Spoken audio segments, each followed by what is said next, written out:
This is the song you sing over me. This is the song you sing over me. I am Yahweh. I am Yahweh.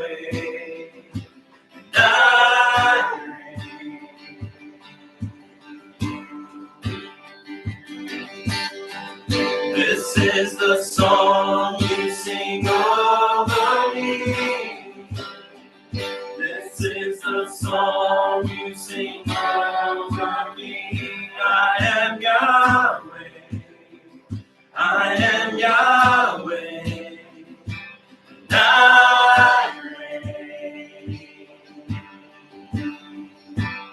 Oh, Yahweh. Oh, Yahweh.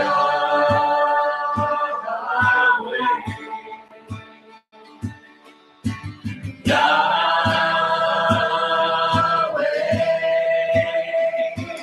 Oh, Yahweh.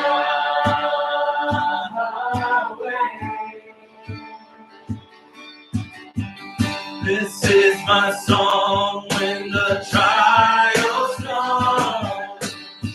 This is my song when the trials come. You are Yahweh. You are Yahweh. You reign.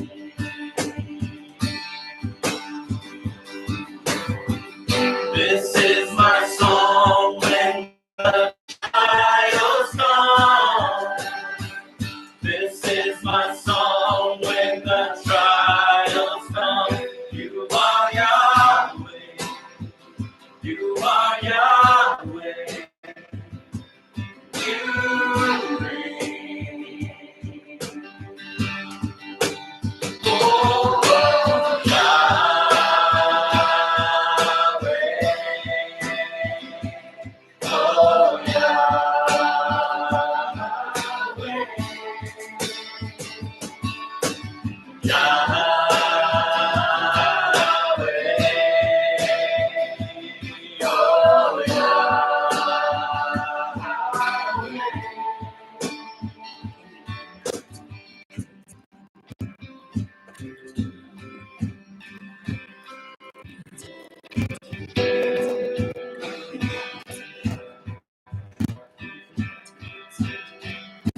I will exalt you, my God the King, and I will praise your name forever and ever.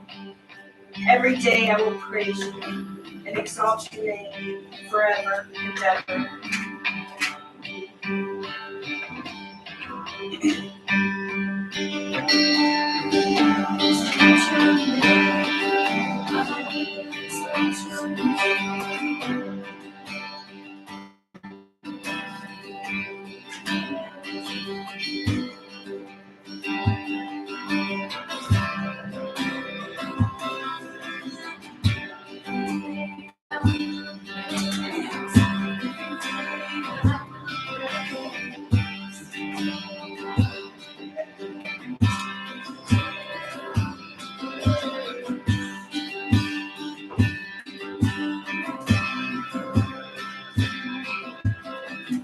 I will exalt you, my God, my King.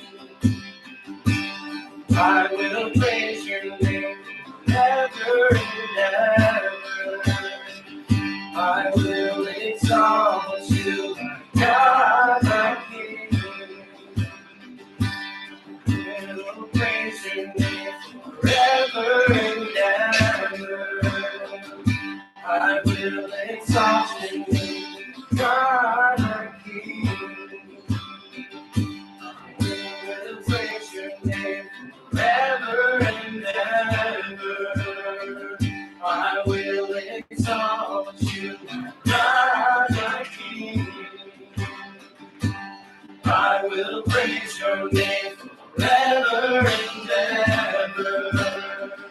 I will exalt you, my God, my King. I will praise your name forever and ever. I will exalt you, my God, my King. I will praise your name forever and ever.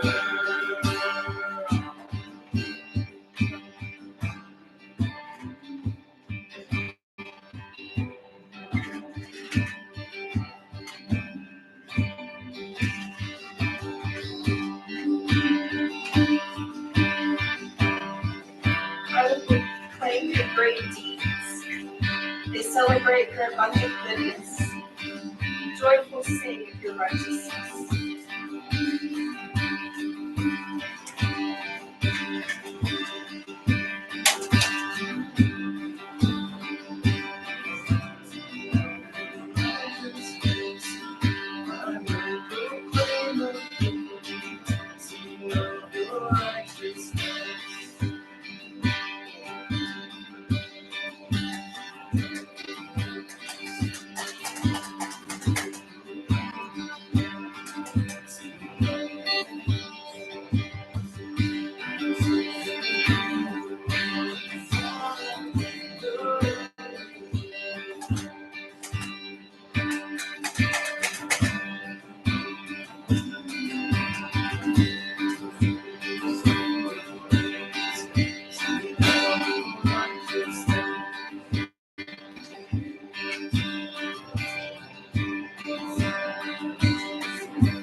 Of your righteousness, I will proclaim your deeds.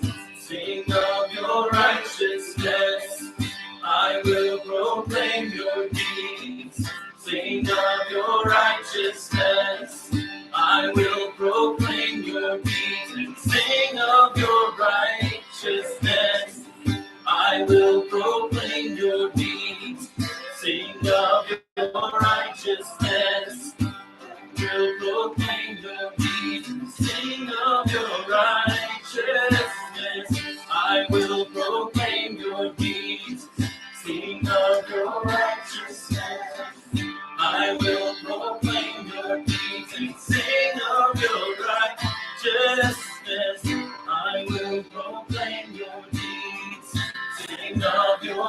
righteousness. I will justice. I will proclaim your deeds. Sing of your righteousness. I will proclaim your deeds. Sing of your righteousness. I will proclaim your deeds. Sing of your righteousness. I will proclaim your deeds and sing of your righteousness. I will proclaim your deeds. Sing of your righteousness. I will proclaim your deeds and sing of your righteousness. I will proclaim your deeds. Sing of your righteousness. I will proclaim your deeds and sing of your righteousness.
Is jealous of me.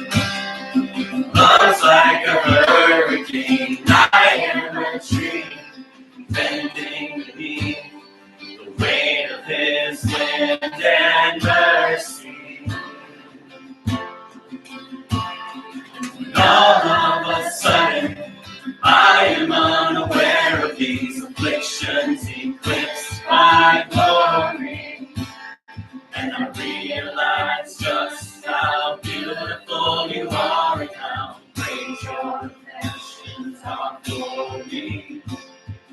Oh, how he loves us so. Oh, how he loves us. How he loves us so. He is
We are his portion, and he is our prize.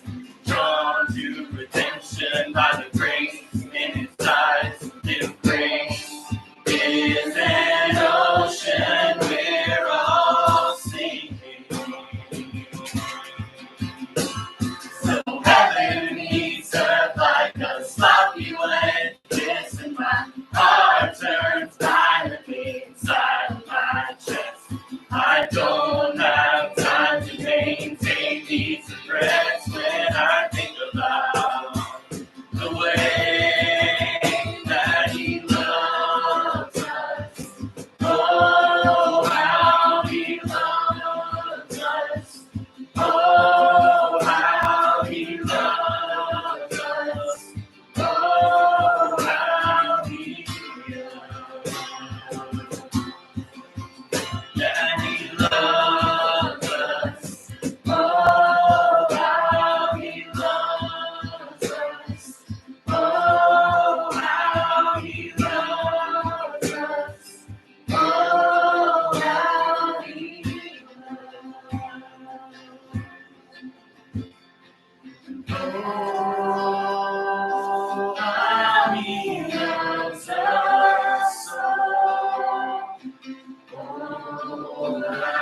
he loves us. How he loves us.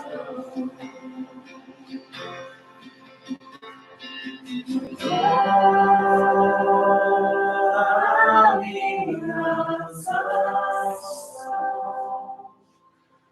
Oh, how he loves us. How he loves us.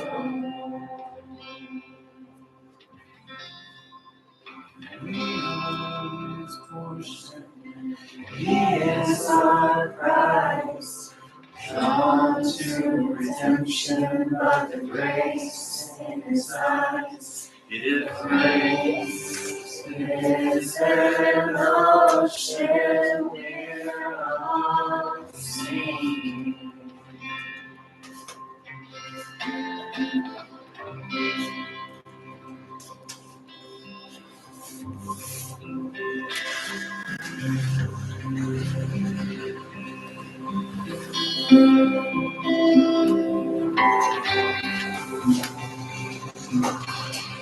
Father, we just thank you for being here today. Thank you for your presence. We just ask and pray that as we continue the fellowship this morning, as we seek you through your word, as we seek to understand more about who you are, and just minister to one another, fellowship, that your spirit would be just working here among us, Abba. Bring healing where there needs to be healing, Abba. Drive sickness from us where there's sickness. Abba, where there needs to be admonishment, bring admonishment and correction, Abba, Father, just as a loving Father would to their children. But Abba, Father, also just give us a spirit of hope, even in these dark days, Abba, Father, to keep our eyes fixed on you, on your Son, Yeshua, the author and finisher of our faith. We praise you and we thank you for these things in Jesus' name. Amen.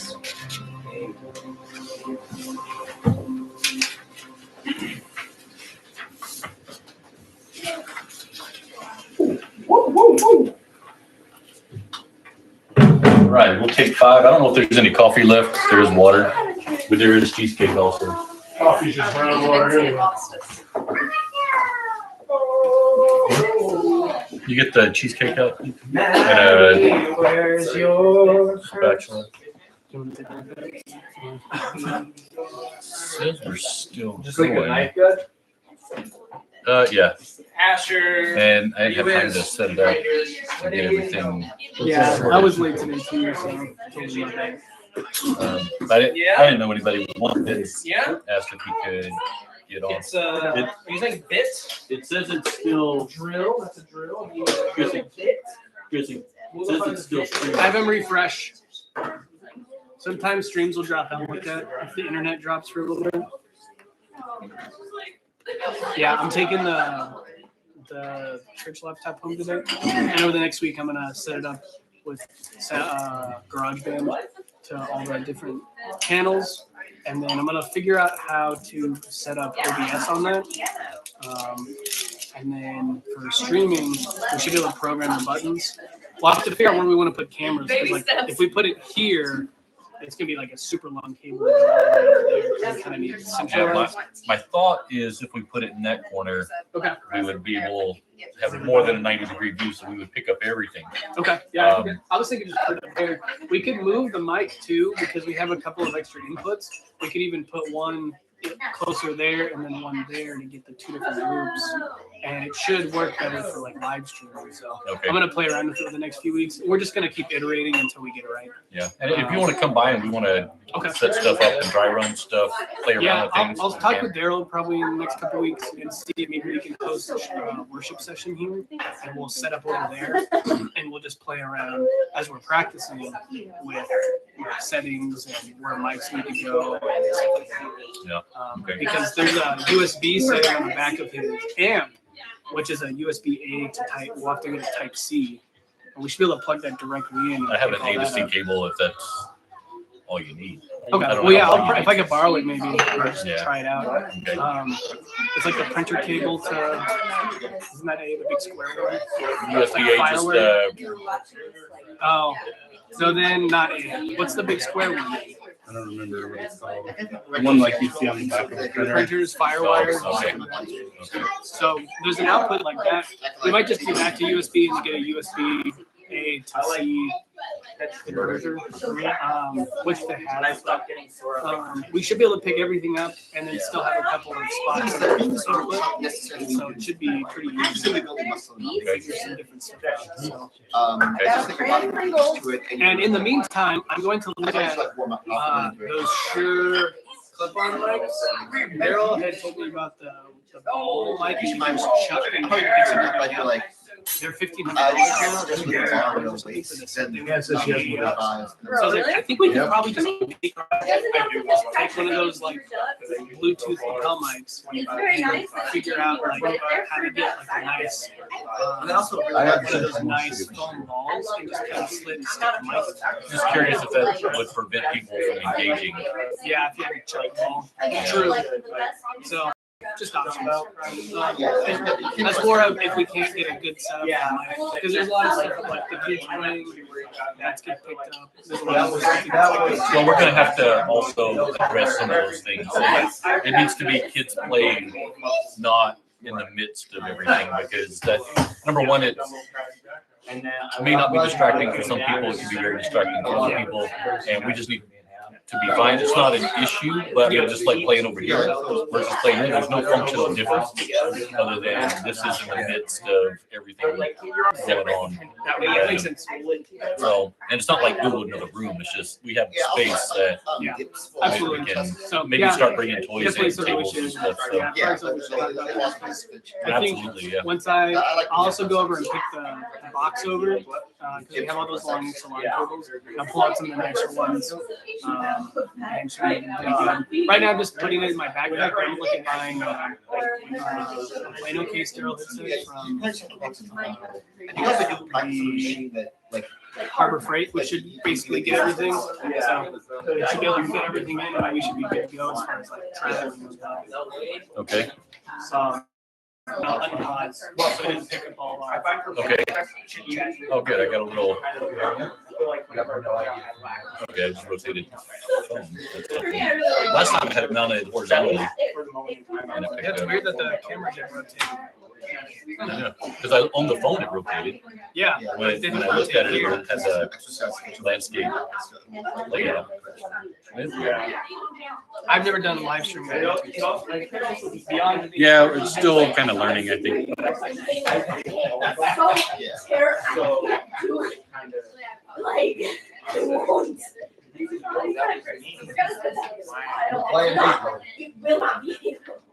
I love him too much to play him with him. But other than that, I don't know. It's not finding. So it's not finding out like what I'm hearing is like one makes it girls, and then finally you can do that. Yeah. You just like make it a habit. That way it's not like you're going on your way every single day All right, 1 minute, and we'll get rolling. How are you doing, Billy? I'm good. Yeah. I'm tired after last night, but I'm good. Okay, that's all right. You can always rest. Yeah, I mean, today is the day to do it. Agreed. Hard class is going for you. Good. You? Pretty good. Good. Okay. Couch 2 is still tough, but Who's your instructor? I've taught. Okay. Todd. Have you got Todd before? Yeah, but it's going pretty decent. I'm actually understanding the material somewhat. So. Okay. I heard so some of my friends have you as their professor because I would have you this semester, but I'm a little behind like class wise.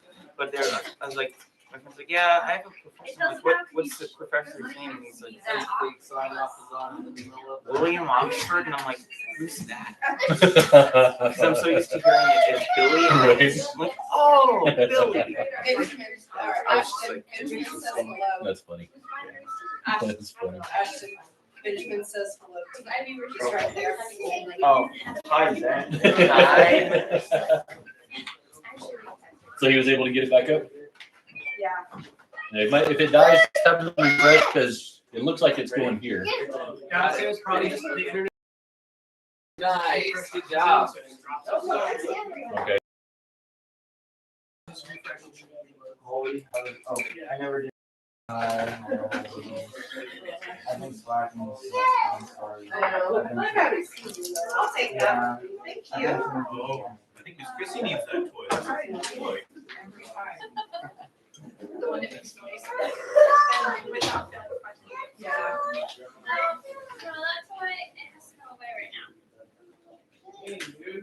All right, Dre, I'm gonna go live here. Okay. All right. Should be on now.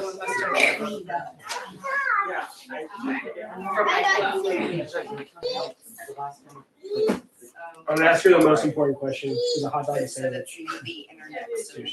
I don't know. No. Okay, I'm not. Okay, so just have them refresh if it drops. And she does not answer.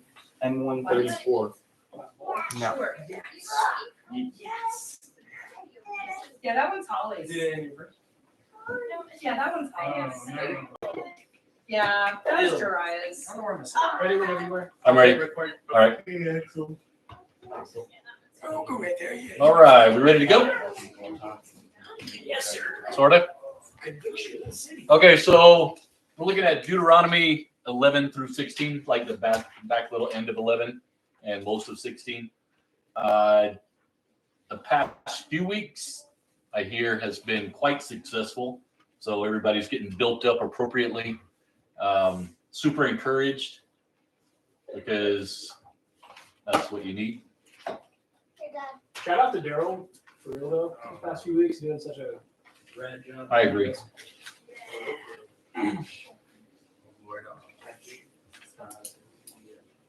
Especially last week.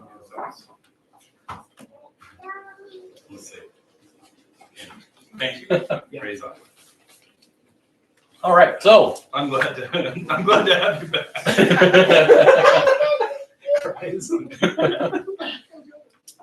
oh, it's good fun. Good fun. So anything anybody wants to discuss? Do you have a recap? Yeah, anybody want to recap this? I'm trying to load my recap, but it keeps saying that I'm on the same IP address as another computer. So weird.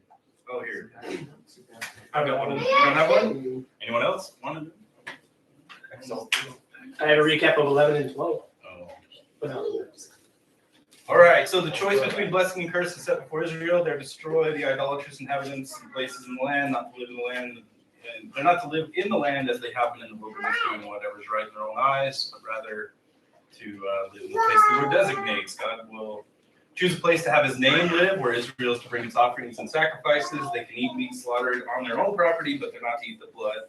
And their tithes and offerings have to be brought to the appointed place. They're not to They're not to inquire after the ways that the Gentiles worship their foreign gods. Severe punishments are prescribed for prophets, family members, and scoundrels in cities who would entice Israel to idolatry. Israel is to be set apart, not mourning as the nations do. Food is defined, and they're told not to boil a young animal in its mother's milk. Every year, you have to take a tithe of your produce and eat it in a place designated by the Lord. If you live too far away, you can convert it to money and take it and buy whatever you want to celebrate. And every third year, the tithes should be stored up for the Levites. Instructions for the Shemitah are given. You're not to be stingy in anticipation of the Shemitah, and keeping the mitzvot you won't lack, and you're not to neglect the poor, for they will always be with you. And instructions for servants are given. The firstborn from the herd of the flocks to be set aside for Adonai, to be eaten in the place he chooses to set his name. Instructions for the Moedim are given all the way through Sukkot. The men of Israel to appear 3 times a year and not appear empty-handed. That's it. That's it. We can go home now. Drop the mic. So, is everybody okay with all this? Not in the slightest. This is one that I only see the surface level. I don't see the depth to it, and there's depth there. I'm missing something. I'm Agreed. missing something out of for blessing. I agree. And it's driving me a little bit nuts. I'm like, what's here? I have to do research. For the low price of $9.97. Join, Michael. But wait, there's more. So there's 3 passages or 3 parts in this that stood out to me. That's kind of one main idea. The idea being that it doesn't really matter what we say when we think about worship, think about like just serving the Lord in general. Like we have an idea of what that looks like, but then it only matters what God says it's supposed to look like, because we can like craft up a ton of stuff in our minds about like, oh, this will please God, or like this is the way I can worship God. But in 12, so chapter 12, verses 4 through 5, it says, "You shall not act like this towards the Lord your God. You shall seek the Lord at the place which the Lord your God will choose." So it's talking about how God chooses there, and then at the end of that section, I think it's in verse 30. "Beware that you are not to be ensnared to follow them after they are destroyed before you, that you do not inquire after their God, saying, how do these nations serve their God? That I also may do likewise. You shall not behave thus towards the Lord your God, for every abominable act which the Lord hates they have done for their gods. For they even burn their sons and daughters in the fire to the gods." It's just interesting how that's not any different than a lot of us nowadays, including myself. And then chapter 14, 23, "You shall eat in the presence of the Lord your God at the place where he chooses to establish his name, the tithe of your grain, new wine, oil, firstborn." All the stuff that Daryl was saying. But just a lot of this has to do with his choice, not ours.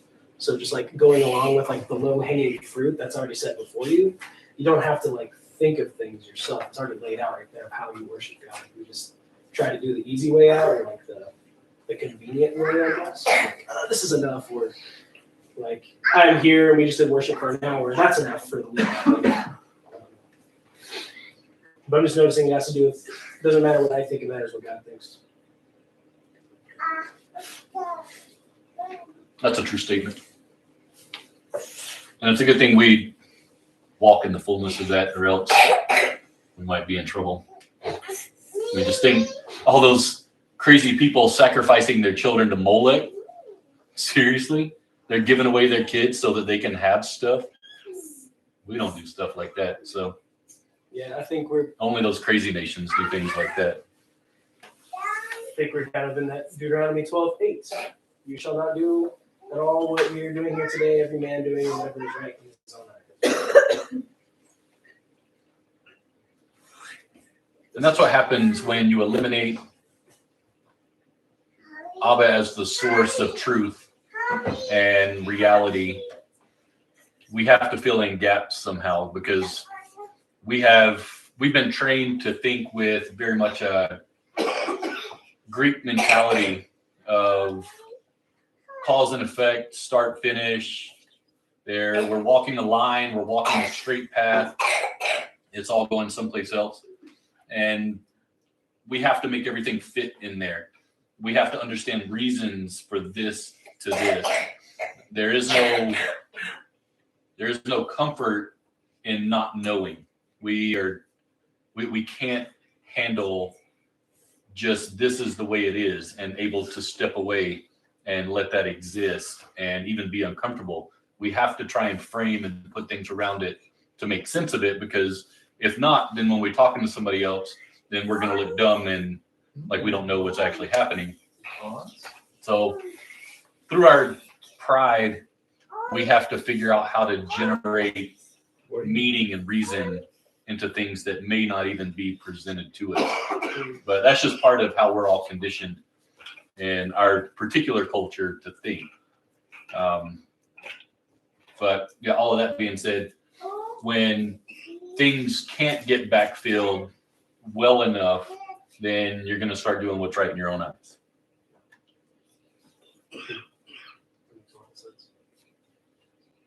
Which is exactly where we're at today anyway.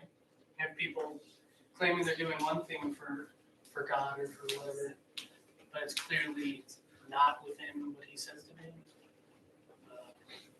And so you have this position where you're convincing yourself that you're being obedient, when in reality you're doing the sacrifices somewhere else. You know, you're not devoting to things to destruction like we talked about last week, to destruction, and you're trying to maybe save them or whatnot.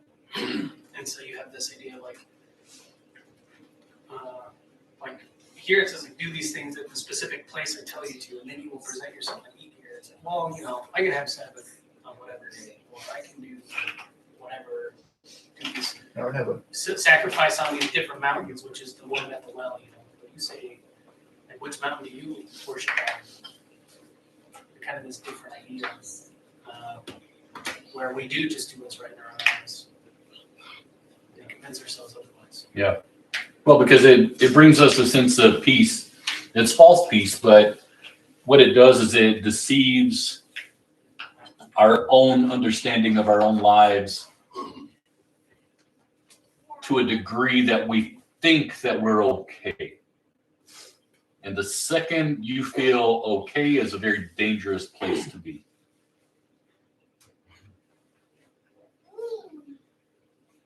Yeah, it's not a coincidence that's where Abba's been pointing to this week to speak on our group, is the idea that like God created man in his image, but we tend to create God in our image.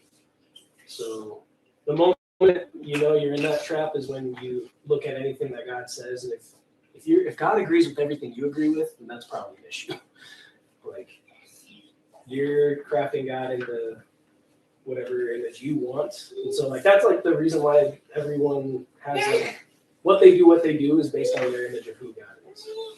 So like I can't think of any examples off the top of my head, but just like the reason why people do things is their understanding of who Abba is, and then from there that like so instead of it being more of a like theological thing, it's more of like an introspective thing. Like, why do I do this stuff? Oh, it's because I think of God this way. But then you're I don't know. I'm trying to understand myself, but this week God's been like, you need to stop thinking you're right all the time. Humility is okay, except we despise it at the core of our being. Because we feel entitled to answers or reasons when God tells us something. Like my dad always jokes around with me. It's like, if God tells you to jump, you don't ask how high, you just jump. Let him worry about how high. Asking him how high is rebellion. Because you're in the face of God, he's telling you to do something, and you're asking why. Just be obedient, do what I'm telling you to do, trusting that he's going to tell you to do things because it's good for you. It's going to bring you to a place of being fulfilled as he designed you. But that position of, I feel like the Lord is telling me to do this, well, why? Instead of like, we've turned testing the Lord of like, well, is it backed up by scripture or whatever, into testing the Lord in the way of like, why? You need a reason why. You can't really handle those reasons. Well, and to be completely fair, this is exactly what happened to Eve. So this quest for understanding and knowledge, you need to be searching out life, not searching out knowledge and understanding. Now, people do perish for lack of knowledge, but that's not a means to an end. You're tasked with learning more about him and understanding more his ways, growing closer in understanding as to who he is and laying down the ways of the world and the ways of your own selfishness. But that is not a means to an end. That is just an end in and of itself. And that's what Eve was drawn into, that space of backfilling information that she feels like maybe there's something else that I haven't been told. So, and serpent, hook, line, and sinker took her straight in and pulled her into that space, and through extension passed it off to her husband at that time as well. And now here we sit trying to figure out how to be reconciled. So that draw into depth of knowledge is a very dangerous point.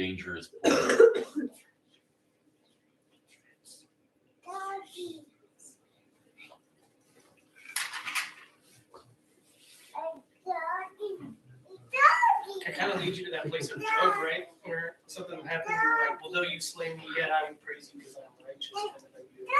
Well, I know the reason, but I'm still going to praise you because I will be so righteous. Like, no, Job, you're... Well, in all reality, has anybody here read Job? And not like from a, oh, I'm picking on you if you haven't. I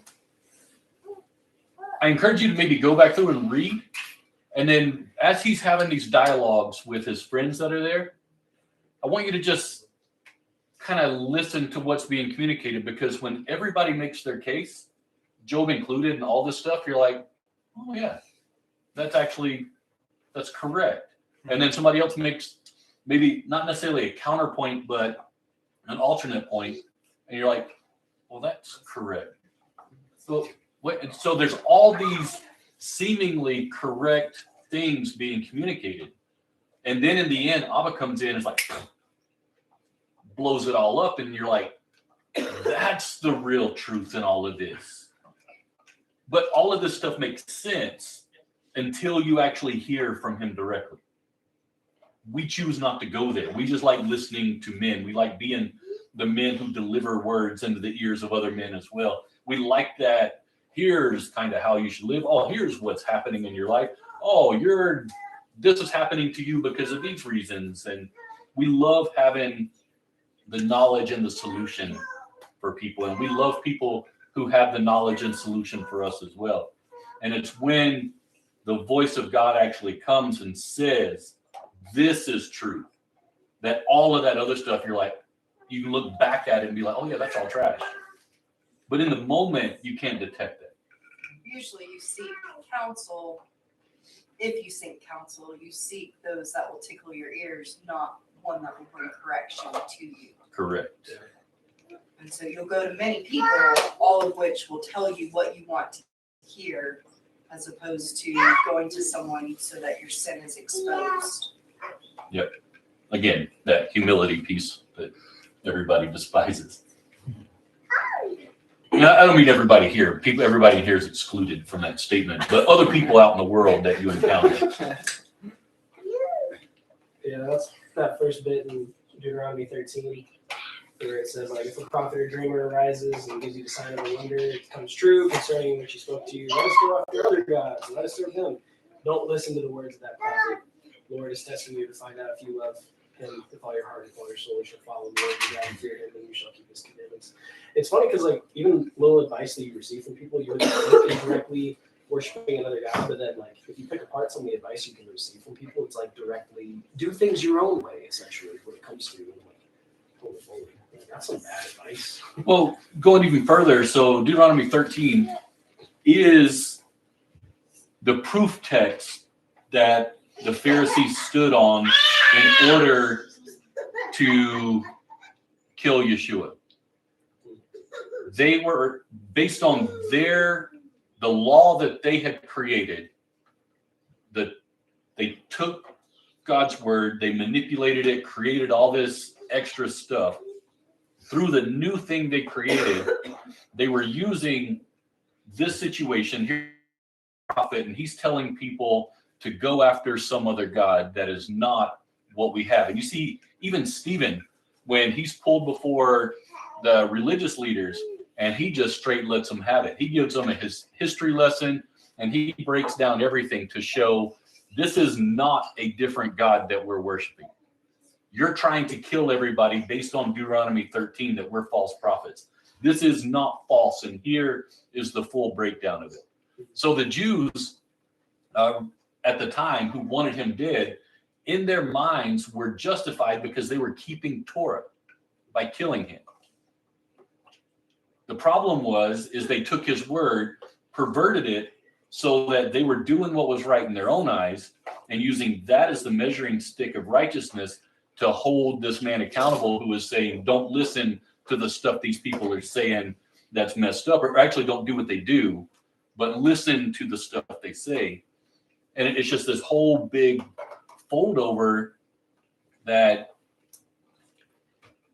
man had perverted a system that caused somebody who's actually bringing forth truth and salvation to be killed themselves because they were labeled a false prophet.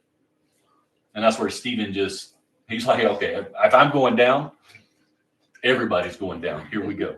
And he just let them have absolutely everything. And then you know what they did? They killed it. You know why? Because he said, and because he looked up after he gave the full breakdown and he saw Yeshua standing at the right hand of the Father. And he said that to them, and bam, they're like, you're done. Where is that part of? Acts 5, 6, somewhere in there, 4. Yeah, it's pretty early in there. Now, it's a whole chapter where he's just, let me tell you something.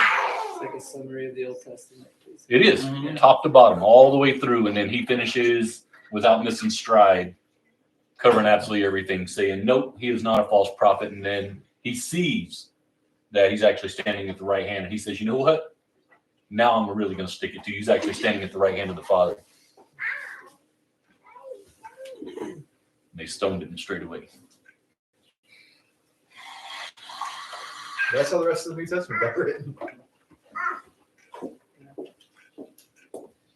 I find that. Oh, go ahead. No, please. No, it's just like I think they consider Stephen like the first Christian martyr. Like he was the first one after Christ had risen to like actually die for his faith. And yeah, I don't know. I think maybe that like connects to the humility thing you were talking about. Like once you receive it, like it's to your benefit to like go out and preach it, and maybe not to the benefit that you would see like in human eyes, but in the eternal kingdom that was waiting for Stephen, and the responsibility that you're charged with when you receive Christ in your life. I agree.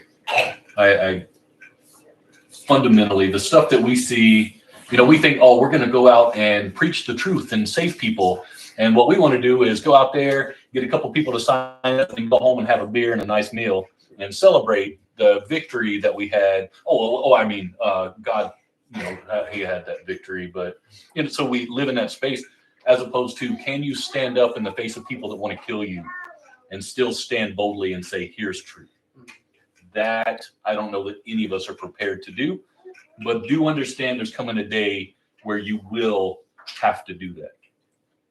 It's not going to be fun. It's not going to be pretty. People don't like correction. You start getting tired of the same story over and over again. You're like, come on, people, just kill them, Smalls. I mean, it talks about this pretty much in Proverbs, right? Proverbs 16, 8, 9. Better is a little with righteousness than great revenues with injustice. The heart of a man plans his way, but the Lord establishes his steps. So you have that same idea of like, well, if you're walking in truth, it's better to have nothing or little and to be walking in that righteousness than to have great wealth and to be living in just or in sin or whatever. And this is from the guy who, had it all. Right. I don't think I have quite as much. I don't have 700 wives. Well, you got time. You got time. You can backfill that. But it's that idea of like that obedience, right, of watching out. Yeah. So I think an interesting from the Deuteronomy 13, that section, Brian, as well, is it allows for the possibility that someone can come along and perform a miracle and then tell you to do something that's not in the word, right? That's what the priests of Egypt did. Yeah. It's what that false Messiah is going to do at the end of the age as well. And the problem is, well, I'm not even, never mind. I'm going to let that one sit. So yeah, there's coming another time where a man's going to be able to pull that off.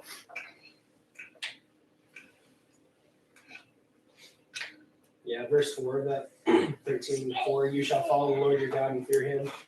Keep his commandments, listen to his voice, serve him, and cling to him. I think all those you could easily just replace with another God, but specifically listen to his voice. That part stands out to me because like there's many shepherds that are leading people, but there's only like one voice you need to really look out for, and you have to test it according to like that whole section. Like, just make sure the words that are coming, like the Bereans in Acts 17, like they were like fact checking people. So if someone's like preaching heresy, like you have to know this in order to hear his voice. You have to know the Bible to like hear his voice. I mean, there's like of course miracles like Paul who like got blinded, but for the most part, for all of us, like you kind of have to read his words and know his voice. And that's what the Holy Spirit serves two primary functions. One is to bring to remembrance, and the other is to comfort. Those are the primary elements there. The thing is if you've never put anything in your mind, there is nothing to bring to remembrance. So, it's like, well, I'm not studying for my test, or I'm just halfway doing my stuff. Oh, Abba, please help me get through this exam. Well, you haven't put anything in there for the Spirit to pull back out. Treasures are in the hills, but you still have to go dig them up. Yep. Like the last one. Yep. You wrote the Torah on my heart. Yeah. Stop right there. I think it's funny because I think me and Lisa were talking yesterday that no matter how many times you read the Bible, there's always going to be something new and applicable that you see as you're living your life. Because I think like the Bible is like a recurrence of events. Like it's a story, but it's basically showing like God's relationship with humans throughout the ages. So there's always going to be something new and applicable no matter what's going on in the world or what's going on in your personal life. But there has to be like a resurgence of all these things that you're reading and taking to heart and studying basically while you're living out like your faith journey. Yeah. Because it doesn't stop like just when you accept Jesus. Like after, there's going to be like a bunch of trials and maturing that you're just going to have to go back to those words and they take new meaning, I think. They do. You're exactly right. And it speaks to another thing. If you hear people say that it's monotonous, dry, boring, you kind of getting into that groove, there's nothing wrong with the word. There's something wrong with you because you're not growing. You're not changing. You're not having different life experiences to be able to extract out the truth that is so deeply ingrained. There's so many layers that come based on where you are. So you're exactly right. But what we do is we like to point fingers at, well, it's just kind of boring, as opposed to, well, I'm just kind of boring. I've entered into a groove and a comfort in my life to where I can't be challenged or whatever. So you're never going to encounter that. That's a fantastic point. Yeah, and it's just like if you're stuck in a period of your life. I think, for me personally, like I know what that's like just because like when you grow up in like a smaller area and you get stuck in like a certain way of thinking and you're not willing to expose yourself to different views of life or even different people's, then you never really appreciate you never get to see old things in a new light. Yeah. I think that's one of the beautiful things about like creation is how commonplace it is. like people take for granted the common things, I think, in everyday life. Yeah. Yeah. I agree. And growing up in a location that when you move away and then go back to visit, if depending on how wounded you were in that environment, you're either going to enter back into a state of pain, or if you've received healing, then what you're going to do is like you just described, you're going to see the place different than what you thought was there to begin with. Yeah, it's like when I went out of the country, when I went to Iceland and I came back, it's so easy to take for granted, just like I don't know, just like the culture and like the beauty that we have here. Yeah. Like it's just so different. Like over there, like they don't take any of the resources for granted. Like they all kind of have like a communal way of looking at like people having resources and energy and everything. And when you come back to New Mexico and you get to see like, wow, we have such a beautiful like availability of like resources, and the culture here is like beautiful. Like it gives you a whole new appreciation for the things that you have. And I was talking to my mom yesterday, and she was like, well, why would you want to go out to like all those places and like see different things? I'm like, because Mom, like you grow up, or like I think this happens with your faith too, and even in the church, like you grow up being so used to those things that you kind of just take them at face value. Yeah. And you never get to say, oh, well, that's why this thing is beautiful. Like I never noticed this aspect. I never grew deeper in the actual aspects of faith that like matter. Yeah. And I was pretty clear with Israelites at the age of the land. Do not think it's because you're unrighteousness. Once you're living here, tell your kids it's not because you're unrighteousness. Remember that because the people before you refused to repent. Yeah. That's the reason that you get so used to living in that comfort. You're like, I'm lost. Yeah. I'm righteous. Do I have all these things? Not really. And maybe that's why the Jewish people of the day had a hard time accepting the good news, is that they were so. They were just so like they were so used to it. They were like, maybe they felt entitled because they had been in that place so long. Yes. So they lacked the humility because they had never they had gotten so far in their comfort zone just with the laws, and they didn't realize like what a great gift they had been given by being given like a way to live by God, the commandments. Like. Yeah, which is why you hear situations where God himself is like, I don't even want your burnt offerings. I don't want you to celebrate the festivals. I don't want any of that stuff because you're doing it from a mechanical perspective. It's, I'm just doing this because, well, this is what we do. You have zero clue. Your heart isn't in it. You're just doing the things because you're doing the things. And at that point, he's like, you have zero understanding. I don't even want that stuff. Get it away from me.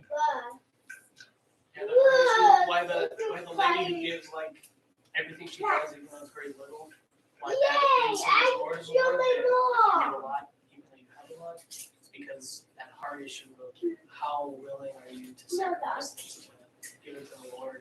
In that instance, she gave everything, but we don't always see that the same way in our own lives. Right? Well, I gave my offering, I gave my tithe, so things are good.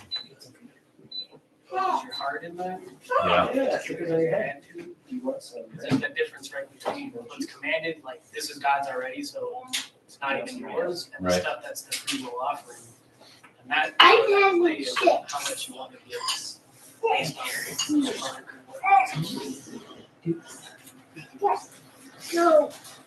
Yeah.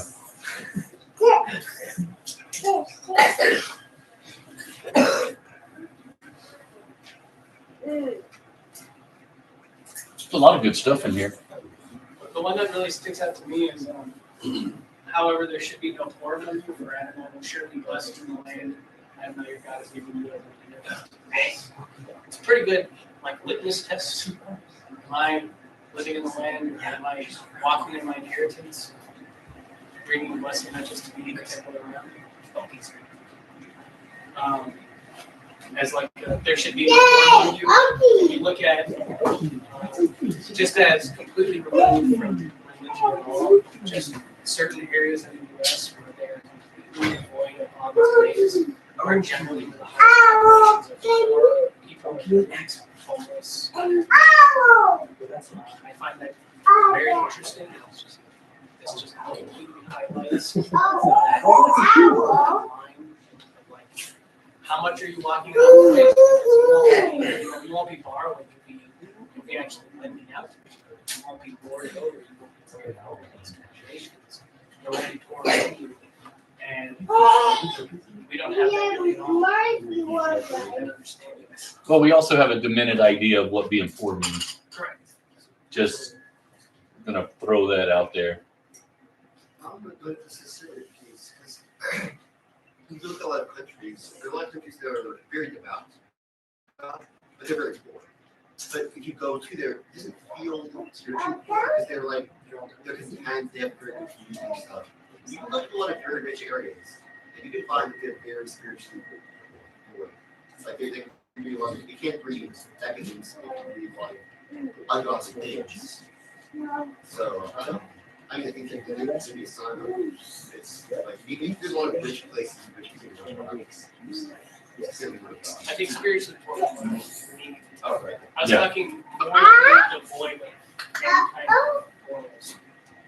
Yeah, but see, and that's why I say we need to really kind of understand this concept of poor, because when we say poor, instantly we go to money. That's not straight away. But I mean, just people in general, when you bring up topics like that, it tends to always have a financial component because we are very much concerned with this idea of treasure. Like obsessively so. And oh no, well not me. Well, not me. Oh no, okay, that's real cute and everything, but exactly like Sean's pointing out, there's another wedge of reality that's existing that most people are just straight ignorant of, and it is 100% independent of your financial resources. It's the difference between the hard flesh, hard stone, and those people just morally dangerous. Yeah.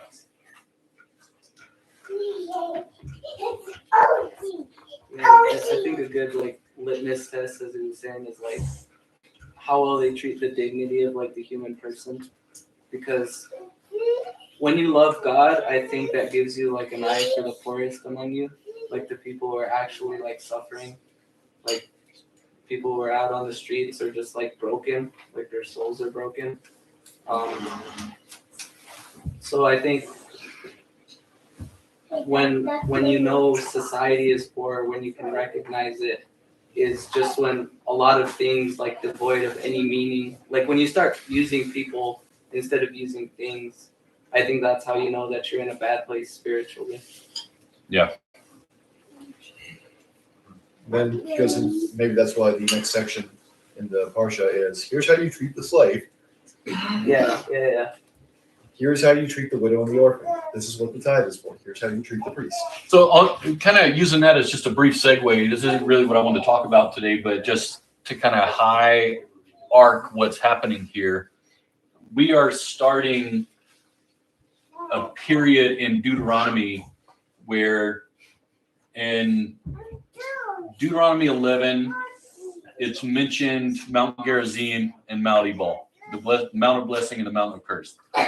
So following from this, we have these chapters, and it runs from, let's see, chapter 12 through chapter 26, where we're just going to be getting commands. It's just like, choo, choo, choo, choo. And then when we hit 27, this is where all of it starts to come, 27 and 28. That Mount Gerizim is and Mount Ebal is now mentioned again. This is the Mountain of Blessing, Mountain of Curse. We get a little more context as to what's happening. So we have these bookends from 11 to 27. Everything in between, there are these commands. And then when it talks about the blessing and the curse, choose blessing, choose life. If you don't, then here's the curses that are going to fall out. All that stuff kind of shows up in chapter 28. So we have this section here. And if you remember in the very first chapter of Deuteronomy, Moses, this isn't a retelling of the Torah. Moses is expounding upon the Torah, which means he's going deeper into what the commands were.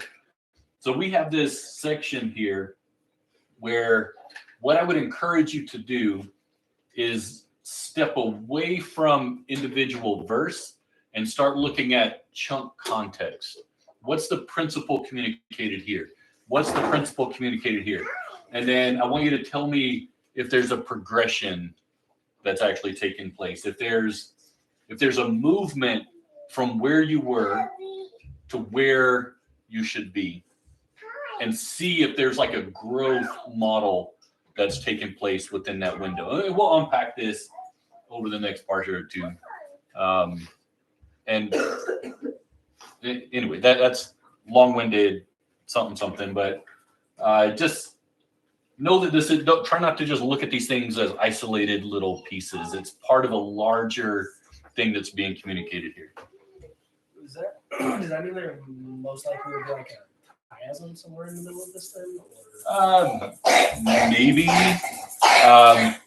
The chiasm or an atbash, depending on if you want Greek or whatever. But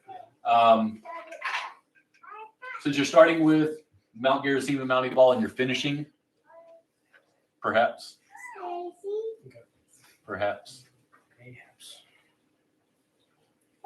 And I'm not saying that like I know secret stuff. I'm just saying I see a little bit of evidence that says that could possibly be true. Was really coming out like, is this gonna be on the midterm?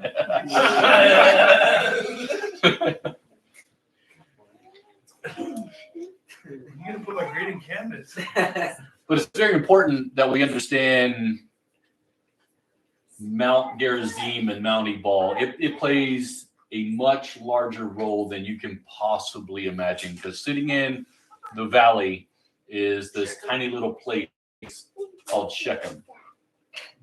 This is the punchline, if you will. Mount Gerizim is on the south. Mount Ebal is to the north. This is the boundary line where Ephraim and Manasseh, the two lands, come together. So these are both Joseph. So it's camped right in the center. You have these two mountains, and they run north-south-ish. They're kind of at an angle, but still, Shechem runs through. Looking at it from the perspective of Abba standing there, Mount Gerizim is on the right-hand side. That's the mountain of blessing. Mount Ebal is on the left-hand side. It's the mountain of curse. At the end of the age, all men are going to come into that valley of decision. Joel talks about that place. So he's going to come there, and then that's where the sheep are going to be separated to the right. The goats are going to be separated to the left. And Yeshua is sitting at the right hand of the Father. This is Abba in the earth looking at his people, at all people coming in and doing the sorting as it goes. And the Messiah is sitting on the mountain of blessing, everybody else being pushed to the mountain of curse. This is what is going to be taking place at the end of the age. So just little, maybe you want to go look at this in a little more detail and see what all actually happened in Shechem. Because it's like the first chapter, right? It talks about that.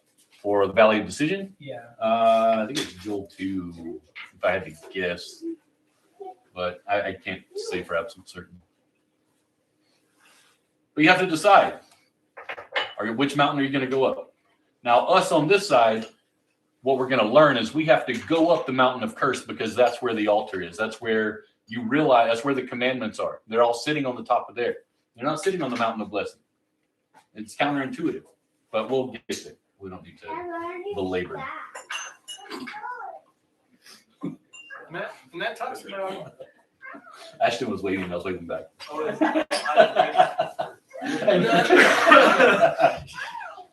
I would say is, would you think that's the same valley it's talked about in Ezekiel then?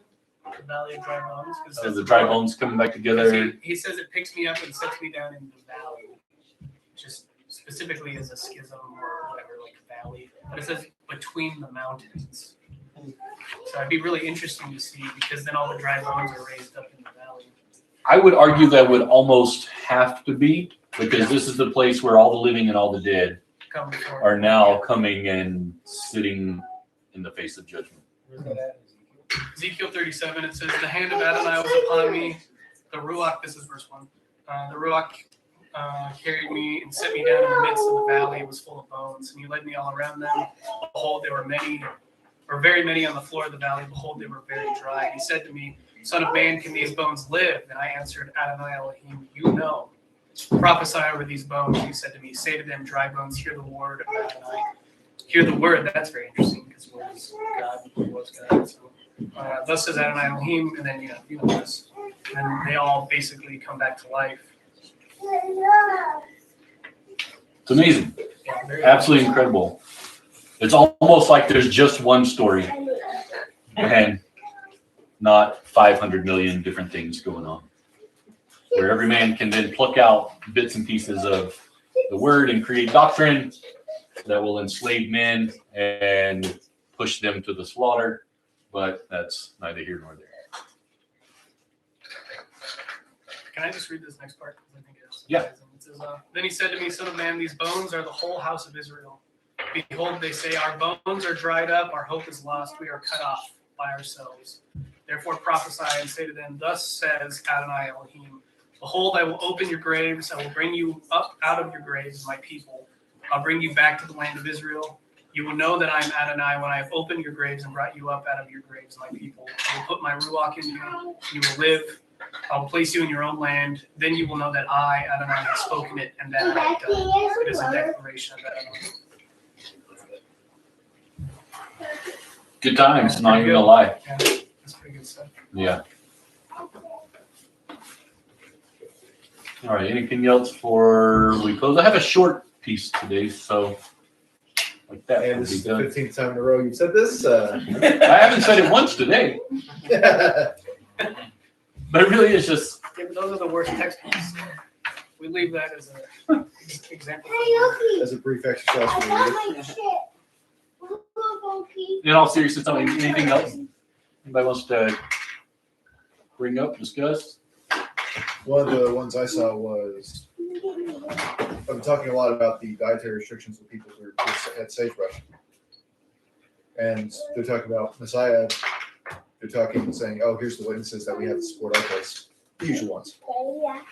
I was looking at it and said, okay, well, why would God, and try not to run to the line of trying to find reasons, but so that I can draw closer to God.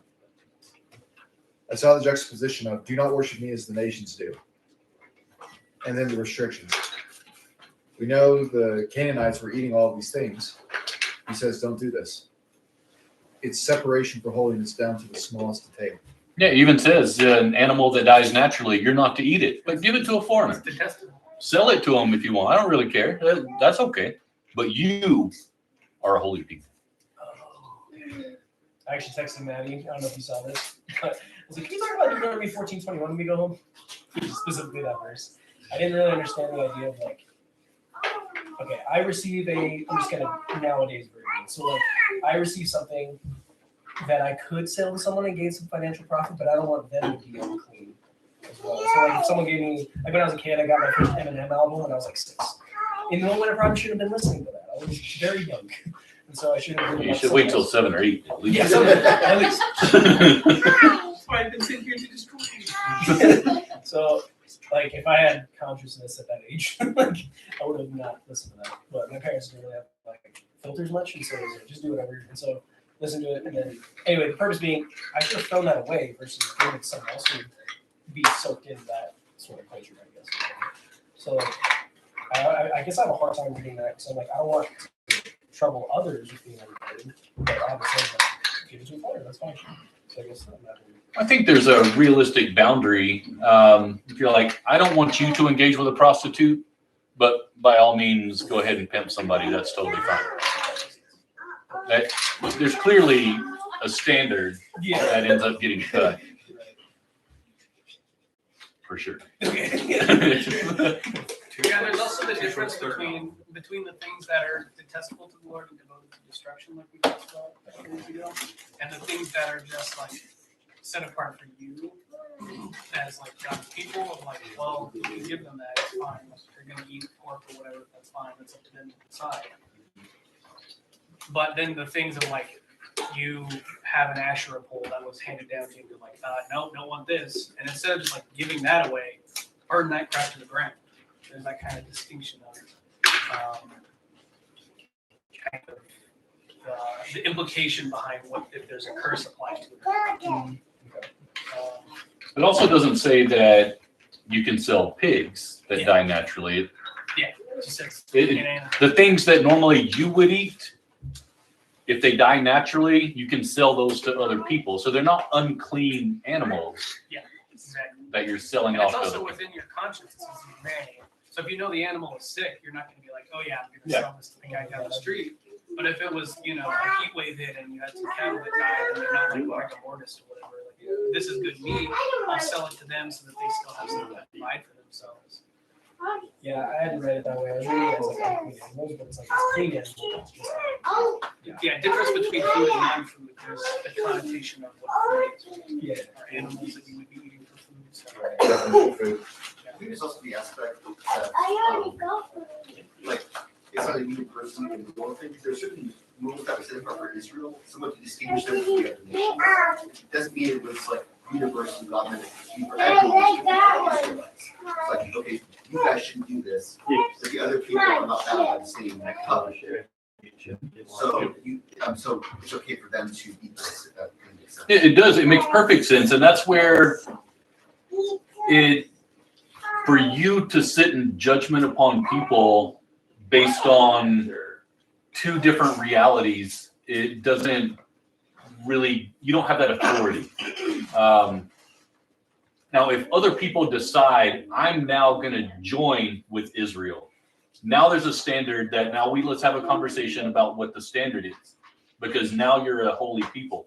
But to hold that and be like, oh, well, the Gentiles, they're just nasty, unclean. That's a really poor judgment to hold. And that's exactly what Peter ran into with the sheep, seeing all the things that came down, because it was the people that came to the door when he's like, I don't understand this vision. Then the men came to the door who were supposedly unclean men, and they weren't unclean men. Yeah, I think it's also like everyone is bound by the moral law that's written on the hearts, but this like some of the ceremonial law was specifically in the covenant for Israel. So I think there's a distinction. Agreed. Yeah, if you are part of that covenant, then there's a different expectation than for people who are not. Absolutely. Yeah, I would say it's a distinction between like covenant law and natural law. You could say like gravity is part of natural law. You can't just be like, nah, I'm gonna walk up this building and I'm gonna fall to my death. It's sowing and reaping. Yeah, right. You see people that are, if you look at super rich people, the things they do is they sow and reap. They actually give a lot of money and they're still super rich. They don't necessarily abide by God's principles, but there's a natural law in place that just happens whether or not you follow God. Like it rains on the righteous and the unrighteous. Not just like the righteous people getting rain on the crops. And if you sow an apple seed, you're not going to get asparagus. Well, depends where you buy your seed from. But the- Monsanto. So if we just change the definition of apple to asparagus, then boom, it's asparagus, So yeah, I think that's a key distinction for sure, though. You bring up a really good point about it. Anything else before we bring this home? Land the plane. I did have just a question on the last part in 14 where it says you shall not boil young milk in its mother's milk. Yay! Holly wins. A cough drop. Don't know what these want, Bob. That's right, a cough drop. All natural from Italy. And it has honey inside. Wow. Runners up will receive. Jim, tell her what you want. So the thing that stood out to me in this was do not boil a young animal in its mother's milk. How much did you pay, Holly? I'll pay her later. Yeah, that way it wasn't like official corruption. Because we didn't go in with that plan. So it very kind of strange thing just randomly thrown in, and you're like, all right, this doesn't make any sense. We were in Pagosa Springs and were shunned by a devout Jew who ate lobster on paper plates. because we ate cheeseburgers. Not even joking. Up out of the pool, gone. Like that. It wasn't even like playing around. It was funny. But, you know, eating lobster on a paper plate, that way you're not defiling the plates. That's okay. Wait, can you tell the full story? Maybe because some people might not know what actually happened. We were at Pagosa Springs and the hot springs up there, and these people get in. Yeah, you make chit chat with people, and we're talking about stuff. Turns out they're like one of 3 Jewish people, I guess, in the Pagosa Springs area, or families maybe. And they're just kind of talking about things, and I don't even know how it gets. It was Sabbath. We were all sitting. It was, yeah. Was it? Yeah, we were talking, we were having Oh, a yeah. conversation, we were like, yeah, we were talking about having Shabbat the night, or Rev Shabbat the night before. And so this guy's like, whoa. So it ends up kind of creating conversation. And he goes through like telling all these stories about, well, we got to eat and, we'd get lobster and as long as you bring it home and don't put it on your clean plate, if you put it on a paper plate, then you were allowed to eat it. And at first I thought this was like a joke, but it turns out the guy wasn't joking at all. This was like, this is okay. There's nothing wrong with this. So then we're talking, and I don't know how the cheeseburger came up, and he was like, "You eat cheeseburgers?" I'm like, yeah. Not even playing. He got out of the pool right away. I'm like, what? What? Okay, so basically cheeseburgers, Jews don't eat cheeseburgers if you don't know that. Because of this particular verse of do not boil a young animal in its mother's milk. They say the command is you cannot have meat and dairy simultaneously. You can have them independent of one another, but not on separate plates, doing separate things, but not together. So you could eat like a bite of steak and then a block of cheese? No. No, there's a window of I time. was gonna say you have to swallow it probably. Well, there's a window. It's funny because, we'll just. We'll be right back. All right, so in Genesis 18, we had, so Abba appears to Abraham there before all that stuff was going down. So these men come and Abraham's like, whoa, okay, these are men of renown, clearly not like in the bad way. So Abraham hurried to the tent of Sarah and said, quickly, 3 measures of the best flour, knead it and make cakes.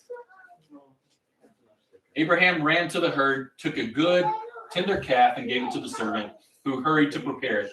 Then he took curds, milk, and the calf which he had prepared, and set it all before the men, and he stood by them under the tree as they ate. So we have a situation here where we have men that Abba sent. So you could call them angels if you want. They're messengers, not the kind with a long white robe and big wings. That's not what's happening here. But they're eating the milk and the meat. If you look at commentaries on this, what they interpret is, well, there was a period of time. They had the meat, and then it was 6 hours, and then they had the curds. And this is like their reasoning because the stuff could not mix inside their body. So one had to pass before the other one was. This is the reasoning they have when it just says plainly they sat down and ate both of these things together. But anyhow, all right. So I'm going to cruise since we're at time. So there are 3 verses that state you're not to boil a young animal in its mother's milk. 3 times it is mentioned, so it has to be pretty serious, right? Well, why is this important? These days, this command is culturally taken to mean you're not to eat both meat and dairy in the same meal, Jewish-wise. But if this is true, why would he have offered up both the milk and the meat at the same time? A couple of different perspectives. One, it could be, well, there were no commands. There was no Torah back then. That would be like your gut kind of thing, right? But in that isolated situation, maybe. But if you read even just a verse or a couple verses before and kind of after, even going into Noah, the fact that he put on 2 unclean animals and 7 clean pairs. There's obviously the idea of clean and unclean. There had to be some sort of commands in order for Cain to be guilty of murder, because man does not know whether they have sinned unless they've been encountered with Torah. So anyhow, it could have been that it wasn't there. I would argue that it did exist. Obvious commands did exist back then, but that's beyond the scope of what we're talking about here. Or maybe this verse only applies to goats, because it says it's called a kid. It's not just an animal, and that is used in a goat context. But why prohibit cheeseburgers if it has to do with goats? It doesn't make any sense. I personally never had a goat and cheeseburger. So does that mean I'm keeping this command because that actually sounds disgusting to me? I don't think so. I think there's got to be more to the story. What if this has nothing to do with food at all? If we look at the references in context these 3 times, we see there's a connective piece that may shed some light on its meaning. So Exodus 23:19, you're to bring the best first fruits of your land into the house of Yahweh your God. You are not to boil a young animal in its mother's milk. That's one verse. Okay, they're not separate statements. Even though you get the white space break in your Bible, that doesn't actually exist. Exodus 34:26. You're to bring the best first fruits of your land into the house of Yahweh your God. You are not to boil a young goat in its mother's milk. Here in Deuteronomy 14:21. You're not to eat any animal that dies naturally, although you may let a stranger staying with you eat it or sell it to a foreigner because you're a holy people for Yahweh your God. You're not to boil a young animal in its mother's milk. So it seemingly is connected to the previous verse, but then read what comes next. Every year you must take 1/10 of everything your seed produces in the field and eat it in the presence of Yahweh your God. In the place where he chooses to have his name live, you will eat the 10th of your grain, new wine, and olive oil, and the firstborn of your cattle and sheep, so that you will learn to fear Yahweh your God always. So we see the theme of first fruit offerings is closely attached to this phrase. Every time it shows up, it's connected to the first fruit offering. But how's a young animal and its mother milk possibly related? Okay, so consider the mother goat. She brings forth new life in the proper season, and perhaps this young animal is the firstborn or first fruits of your increase. The mother goat clearly was not a first fruits offering because she's still alive. Kind of important to keep in mind. But she does bring forth a first fruit that is marked for an offering. This young animal is set apart and should not be contaminated by something deemed less than the best. That addresses the specific case of a young animal and its mother's milk, but maybe there's a bigger extension beyond even that. What if this principle applies to any of our increases? Maybe what it's saying is don't mix last year's grain with this year's grain and offer that as your first fruits. Don't bring an animal born in the previous season as an offering in this season. Do not mix the wine from last year with the wine from last year. I believe Abba is seeking the true measure of your increase, and that is what's deemed the best. Okay, not just that you're bringing stuff, you're bringing the best. So let's pivot then into our own lives. Most of us see an increase year by year. So you just let that mix with your resources from the year before and offer up some diluted version of an offering, maybe in the form of an increased tithe amount that just rolls on its own throughout the next year. Most people get a raise each year of some amount of money in some way. And it may not be much, or it could be a lot. It really varies. Do you just look at your check and carve out 10% as usual? Or do you consider the increase you've been given closely, recognizing the exact measure of your increase and giving the first fruits of that yield in full? Now, this isn't the full amount of your raise for that year necessarily. So it's not, I got this much for the whole year, so now all that goes. But it is the best part. And the first amount that hits your bank account, that is the best part. That's what brings joy to your being, correct? When you see that change, that new amount, well, I was used to this, and now I have this, that feeling you get. Seeing the new amount causes your heart to flutter a little on the first one. 6 months later, you'll be considering how you're getting screwed in this deal, and you most surely need more, right? Because that's how we work increase. Oh, please, please, please. Oh, you got it? Oh, please, please, please, please. And that's how we operate. But that first amount, that's what Abba wants. That's the best because that's where your heart finds joy and appreciation in Him as your source of life. The excitement you feel when you see that you've added that amount added to your account is the same excitement Abba feels when you give it to him, times 1 million. So you think how you felt for a moment when you saw that amount, or you see it in your account. When you then take that and push it to him, that's how he feels about you as well. So he wants you to recognize the source of your increase. It wasn't the benevolent boss that gave you an increase. It was Abba. For being the vehicle of your increase, but they are of your increase, and you must recognize this. You aren't entitled to a raise or a new position. You're entitled to death eternal in the lake of fire. Beyond that is Abba extending his grace and mercy to you in some tremendous measure. This new year carries with it an entirely new reality that must be recognized continually. Increased provision, life-giving events, and the excitement of what Abba will do as we make another trek around the sun. This is what's happening now. Do not take what happened last year and dilute his blessing this year. This is why we dig up the ground doing unleavened bread. We get rid of the old and trust for the new. We don't need the grain in our storehouse. We need the grain that is set to come forth in the season before us.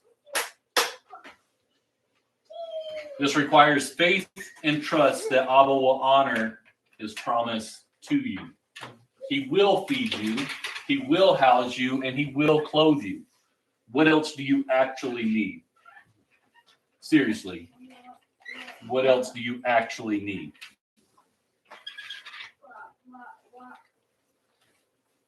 Steward, what's that? It's a promise you made Jacob. I'll feed you and clothe you. If you feed me and clothe me, then you'll be my God. Basically. And you can only eat so much, right? So increase. Like Sam and I were talking about yesterday, you can only eat so much food. You can only have so much of a house. You can only have so much clothes. So many clothes, however you want to say that in English. Beyond that, getting more should be overflow that rolls into other people. Okay, so stewardship requires an entirely new way of living. If you were a true steward, you would never again worry about your provision and resources, but we worry nonetheless. Do not bury the talent you've been given. Have the increase he's given you be multiplied for your master, because he will come and ask for an account. On that day, you do not want to be ashamed. So the steward in you on the very last day, you want to look ahead and try and look at where you are today in reference to when you're standing in that valley of decision and you're giving an account of the stewardship for the resources that you've been given here on the earth. Think right now in your own life, think back, how good of a steward have you been with the stuff that Abba's given you? And don't answer, just think about it. So let's look at your life today. Will you be ashamed on that day that he asked for an account? Or will you hear those words we all desperately long to hear? Excellent, you're a good and trustworthy servant. You've been faithful with a small amount, so I will put you in charge of a large amount. Come and join in your master's happiness. And how is this done? By taking the talents he has given you today and putting them to work for the kingdom. It's easy to get deceived as a college student in particular, thinking you have no resource. That is completely false, because your mind instantly is going to financial resource. That's not the only thing that you've been entrusted with. He has given you something else that needs to be multiplied. So by taking the best first fruits of your increase and giving them to the one that gave you life is a really good first step. Do not mix together what Abba gave you last year with what he's doing now. They call it resting on your laurels. Sure, you had a great year last year, but that was last year. Separate that from what is happening today. If you have to, burn the storehouse. If that idea shakes your internal being, be warned, you may be like the rich young ruler. Selfishness. Oh, if you could only get out of your own way, you may live life and life in full. Look closely into the mirror. Beg that person there to let you leave the ways of the previous year. Ask that person to let you walk in faith and no longer seek to preserve your own life. They say that what you give is what you get, so give your life away. Trust Abba that he will be there every step of the way, because he will be.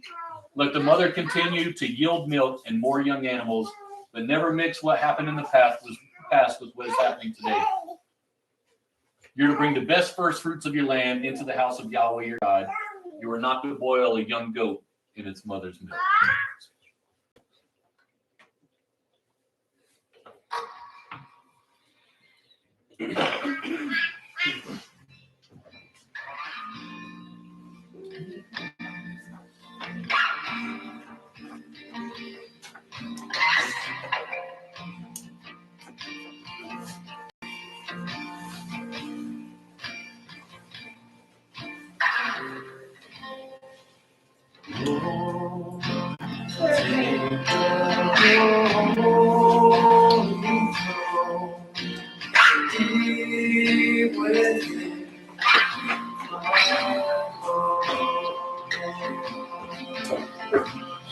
Take the place that is yours alone. Deep within my heart. And of the increase of your government, there shall be no end. There shall be no end. There shall be no end. You are worthy, Lord, to reign. And of the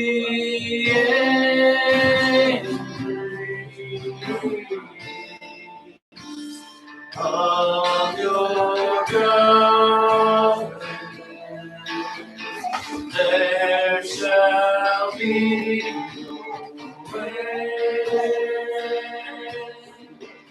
There shall be no end. There shall be no end. You are worthy.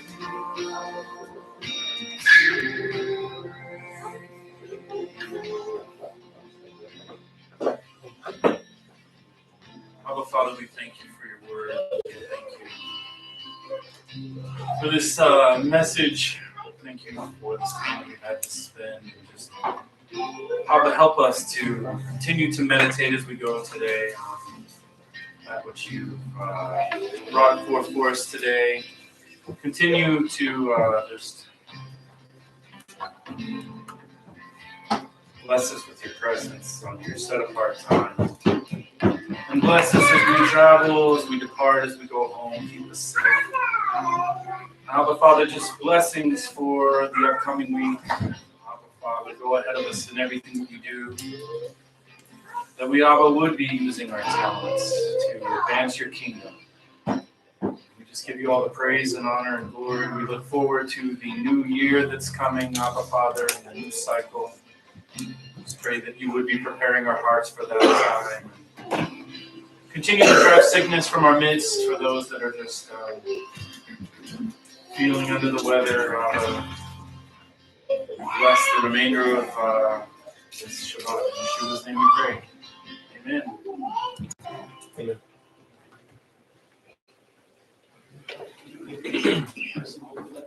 Which one? Fire.